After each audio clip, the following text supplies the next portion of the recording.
So hello everyone, जैसा कि आप ऑफिशियली नोटिफिकेशन देख पा रहे होंगे, यहाँ पर नीट 2026 में हुआ बड़ा बदलाव। जी हाँ, बिल्कुल आपने सही सुना। और यहाँ पे तीन बड़े बदलाव हुए हैं। आपका जो एग्ज़ाम का पैटर्न है उसमें भी बदलाव हुआ है, और यहाँ पे जो आपका सिलेक्शन का क्राइटेरिया है ना, उसमें भी बड़ा बदलाव एनएमसी ने किया है। ये तीन जो बड़े बदलाव है, वन बाय वन करके मैं आपको दिखाने वाला हूँ किस लेवल का आपका पेपर रहने वाला है इस बार, और सिलेक्शन का क्राइटेरिया क्या रहेगा। पूरा अपडेट यहाँ पे आ चुका है। यहाँ पे आप देख सकते हो ऑफिशियली न्यूज़, नीट 2026 में तीन बड़े बदलाव। नीट यूजी परीक्षा सिलेबस में भी बड़ा बदलाव, और जो यहाँ पे क्राइटेरिया है सिलेक्शन का वो भी यहाँ पे देख लेते हैं।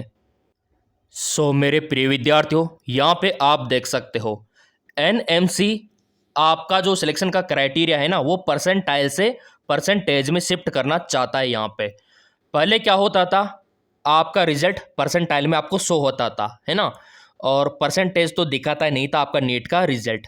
तो अब यहाँ पे एनएमसी आपका जो सिलेक्शन का क्राइटेरिया है ना, वो बदलने जा रहा है। यहाँ पे आप प्रपोजल देख सकते हो, national medical commission NMC suggest that admission to medical dental colleges, यानी कि एमबीबीएस हो गया, बीडीएस हो गया, उनमें आपका परसेंटेज के बेसिस पे होगा, है ना, और परसेंटेज आपका निकाला जाएगा। और आज से पहले तक जितने भी एयर आपने देखे होंगे, आपका परसेंटाइल आपको दिखा होगा। तो अच्छी बात है, अगर परसेंटेज दिखे तो और अच्छा लगता है ना। जैसे मान लो आपका 10वीं का रिजल्ट है, उसमें परसेंटेज समझ आता है। 12वीं का रिजल्ट है, उसमें परसेंटेज समझ आता है। जैसे कोई बोलता है ना कि 75% बनाए हैं मेरे, ठीक है, तो अनुमान लग जाता है कि लेवल क्या है विद्यार्थी का। लेकिन नीट में आपने देखा होगा, अभी थोड़ा सा मैं आपको दिखा भी देता हूँ यहाँ पे। जैसा कि आप यहाँ पे देख पा रहे होंगे, ये किसी विद्यार्थी का रिजल्ट है। आपको समझाने के लिए यहाँ पे इनका परसेंटाइल दिखा रखा है 77। तो विद्यार्थी यहाँ पे खुश हो जाता है कि 77 पे तो सिलेक्शन हो जाएगा, और वो परसेंटाइल को परसेंटेज समझ बैठता है। लेकिन नंबर देखो 264 है 720 में से, तो कहाँ सिलेक्शन होगा, नहीं होगा। तो एनएमसी ने सोचा है कि परसेंटेज में दिखाया जाए, ताकि विद्यार्थी को पता लगे कि कितनी गहराई में है हम। इसीलिए मेरे प्रिय विद्यार्थियों, यहाँ पे आप देख सकते हो ये सिस्टम आने वाला है। प्रपोजल भेजा जा चुका है और साफ साफ लिखा हुआ है परसेंटेज बेस सिस्टम लागू होगा। और भी चलो क्या बदलाव यहाँ पे हुआ है, और इससे क्या होगा, क्वालिटी इंप्रूव होगी, ये एनएमसी का कहना है। इसके अलावा यहाँ पे आप देख सकते हो नीट यूजी से पहले परीक्षा पैटर्न, मार्किंग स्कीम और रिवाइज्ड सिलेबस समझना जरूरी है। हाल ही के सालों में एनटीए ने नीट यूजी सिलेबस में बदलाव किया है मेरे प्रिय विद्यार्थियों। इसमें एनसीईआरटी के नए सिलेबस के हिसाब से कुछ चैप्टर को हटाया गया है और कुछ को यहाँ पे जोड़ा गया है। मेरे प्रिय विद्यार्थियों, आपकी जानकारी के लिए मैं आपको बता दूं कि जो आपका ओल्ड एनसीईआरटी ना, वो आपको नहीं पढ़ना, आपको न्यू एनसीईआरटी से पढ़ना है। ये एनटीए ने पहले आपको अलर्ट कर दिया कि आपको नए एनसीईआरटी को फॉलो करना है, और यहाँ पे आप देख सकते हो। और अगर आपको सफल होना है ना, तो वही आपको फॉलो करना होगा न्यू एनसीईआरटी सिलेबस। तो कौन से चैप्टर को यहाँ पे हटाया है उनको पहले देख लेते हैं, ताकि उनको आप ना पढ़ो तो बेटर रहेगा।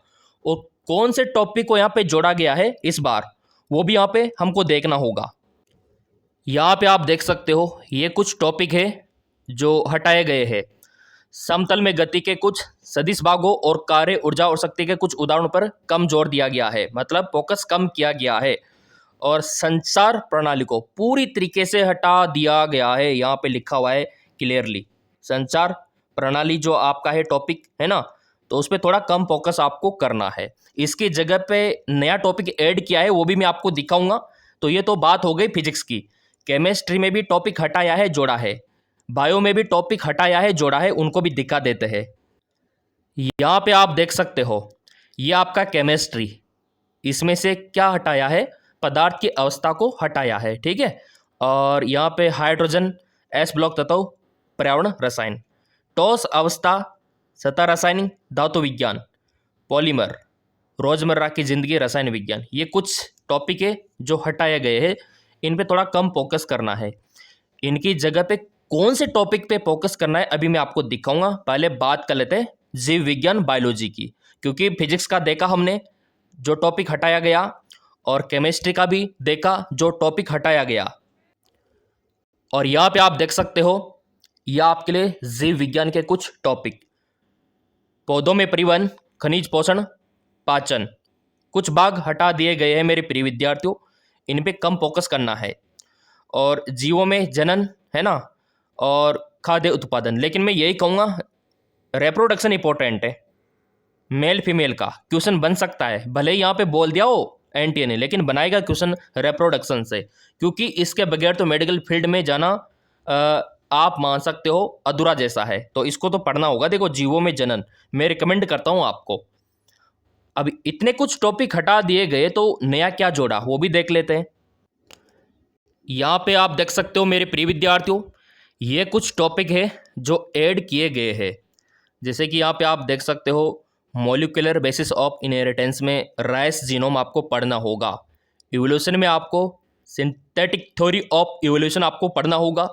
ह्यूमन हेल्थ एंड डिजीज, इसमें डेंगू चिकनगुनिया आपको पढ़ना होगा, भले ही आपके उसमें एनसीईआरटी में ना दे रखा हो डेंगू चिकनगुनिया के बारे में, जहाँ से आपको सोर्स मिले। वैसे तो हमारा चैनल आपने सब्सक्राइब कर ही रखा है, बेल आइकन पे प्रेस कर ही रखा है ना, तो मैं वीडियो आपको अवेलेबल करवा दूंगा डेंगू चिकनगुनिया का। ये जो नए टॉपिक है ना, इन सभी का फ्री में मैं आपको क्लास अवेलेबल करवा दूंगा, क्योंकि आपने सब्सक्राइब कर रखा है और बेल आइकन पे प्रेस कर रखा है, तो नो टेंशन हो जाओ। अगला यहाँ पे देखो, माइक्रोब्स इन ह्यूमन वेलफेयर, ठीक है। एंटीबायोटिक्स पढ़ना होगा, वो भी मैं पढ़ा दूंगा। प्रोडक्शन एंड आपका जो यहाँ पे आपने देखा होगा नया टॉपिक, वो आपको एंटीबायोटिक से बेटर पढ़ना होगा। अब रामसर साइड आपको पढ़ना होगा, बायोडाइवर्सिटी है ना। अब यहाँ पे देखो, डाइजेशन एंड ऑब्जर्वेशन थोड़ा सा पढ़ लेना, क्योंकि इसके बगैर तो अधूरा है मेडिकल फील्ड में जाना। डाइजेशन तो आपके एमबीबीएस में भी काम आएगा बाद में, और रिप्रोडक्शन भी काम आएगा, तो अभी से पढ़ लो, बेटर रहेगा। और क्या बदलाव किया है, और अगला बदलाव, पूरा स्वरूप बदल दिया यहाँ पे तो। जी हाँ, बिल्कुल आपने सही सुना, यहाँ पे क्लियरली बोला है कि मुख्य रूप से एनसीईआरटी की नई किताब से प्रश्न पूछे जाएंगे। नई मतलब न्यू, पुरानी नहीं, नई किताब। और जीव विज्ञान में फोकस किस पे रहेगा, जेनेटिक्स पे, इकोलॉजी पे, मानव फिजियोलॉजी पे रहेगा। अधिक ध्यान देना है आपको, अधिक फोकस करना है इन टॉपिक पे। पेपर यहीं से छपेगा आपका पहले।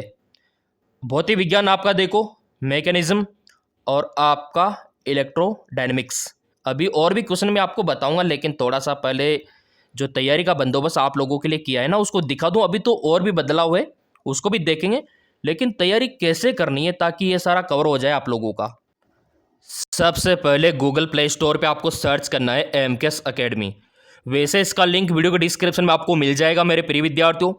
डाउनलोड करने के बाद 10 अंकों का मोबाइल नंबर आपका डालना है, फिर ओटीपी आएगा 4 अंकों का, वो डालना है। इसके बाद ये पेज आपका खुल जाएगा, या तो आपको होम पेज पे दिख जाएगा नीट क्रैश कोर्स, ये वाला। इसको ज्वाइन करके आप नीट एग्ज़ाम को क्रैक कर सकते हो, क्योंकि ये क्रैश कोर्स है और क्रैक करने में मदद करता है नीट एग्ज़ाम को।